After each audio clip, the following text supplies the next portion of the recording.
इश्क नबी की शम्मा जलाए, इश्क नबी की शम्मा जलाए, तूने सुबह हो शाम बरेली। अल्लाह सलामत रखे। बेटियों, तुम्हें बाप से ज्यादा प्यार कोई नहीं कर सकता। और नौजवानों, मैंने कहा था कभी माँ की कमी बहन को महसूस मत होने देना। बहन कितना करना है, कितना करना है। मेरी बहनों, आज तुम किसी के घर की बहू हो, कल तुम्हारी बेटी किसी के घर की बहू बनेगी। हम दामाद से तो कहते हैं कि सोने के लुक़मे खिलाना, लेकिन दूसरे की बेटी को नौकरानी बना के रखते हैं।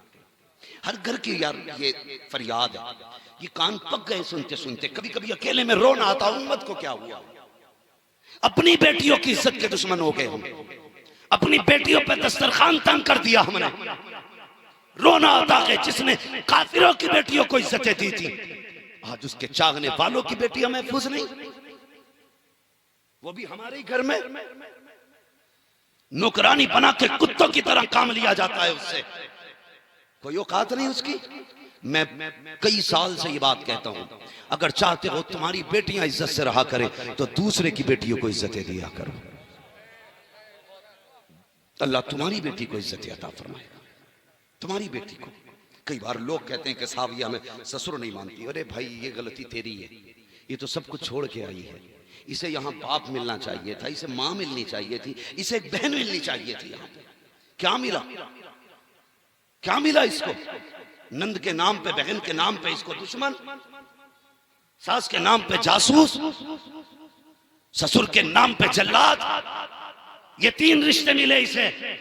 फिर बता, तुझे बाप कैसे कहती है, तुझे मां कैसे कहती है? जो रातों दिन भाभी की मुखालफत करती है, उस नंद को बहन कैसे कहती है? चैलेंज के साथ कहता हूं, जा, अगर इससे कब टूट जाए इस पे सख्ती न करना। अपनी बेटी समझ के मुस्कुरा के नजरअंदाज कर देना। फिर देख सास ये तुझे मां कह के आवाज देती है कि नहीं। अगर ये खाना देने में लेट हो जाए, बहू समझ के इस पे जुल्म ना करना, बल्कि बाप समझ के मुस्कुरा के इसकी हिम्मत बढ़ाना। कभी इसकी पकाई रोटी में कमी ना निकालना, इसके पकाए खाने को ऐब ना लगाना। जैसे बेटी की सलाह करता था वैसे कर। फिर देख तुझे बाप कह के आवाज देती है कि नहीं। और मैं गुजारिश करूंगा नंदों से, इसको अपना शरीक न समझना, अपनी जगह मां की बेटी समझना। फिर देख ये तुझे बहन कहती है कि नहीं। कहीं ना कहीं हम भी गलत हैं। हम इन्हें जब प्यार देंगे तो ये हमें बाप मां बहन जैसी इज्जतें देंगे। करेंगे इंशाअल्लाह, सारे बोलो इंशाअल्लाह। बस आखिरी बात, मैंने कहा था आपसे कि अगर मां इंतकाल कर जाए तो बहनों को कभी मां की कमी। लोग कहते हैं साहब औरतों से डर लगता है, औरत ही खराब है। कोई औरत खराब नहीं होती। इख्तियार दिया अल्लाह ने तुझे। अगर तेरे घर में बवाल डाल रही है, तलाक दे, इज्जत से अलग थलग हो जा।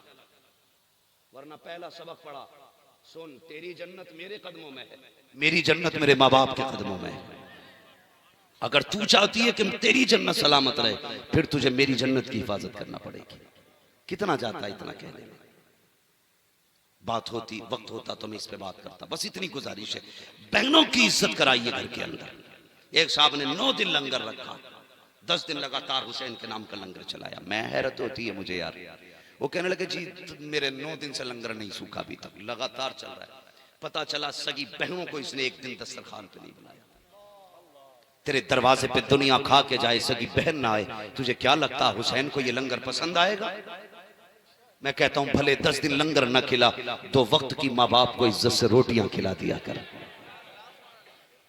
2 वक्त की माँ बाप को इज्जत से रोटियां दे दिया कर। खुदा की कसम यही पूरी जिंदगी का लंगर हो जाएगा, यही लंगर हो जाएगा। पता चला साल भर बाप 10 रुपए की दवा के लिए तड़पता रहा और इसका साहब 1 मुहर्रम से 30 मुहर्रम तक लंगर चलता रहा। हुसैन कहेंगे तेरे भी बाप थे, मेरे भी बाप है, मुझे तो बाप की इतनी इज्जत पसंद थी, तुझे क्यों पसंद नहीं थी? है कोई जवाब? हुसैन कहेंगे मुझे बहन इतनी प्यारी थी कि मदीने से करबला तक मैं साथ लेके गया, तूने साथ दस्तरखान तक पे नहीं बैठाया। क्या जवाब होगा? इसलिए मेरी गुजारिश है, खुदा के वास्ते माने मेरी बात, बहनों की इज्जत करनी है। यही पैगाम है हुसैन।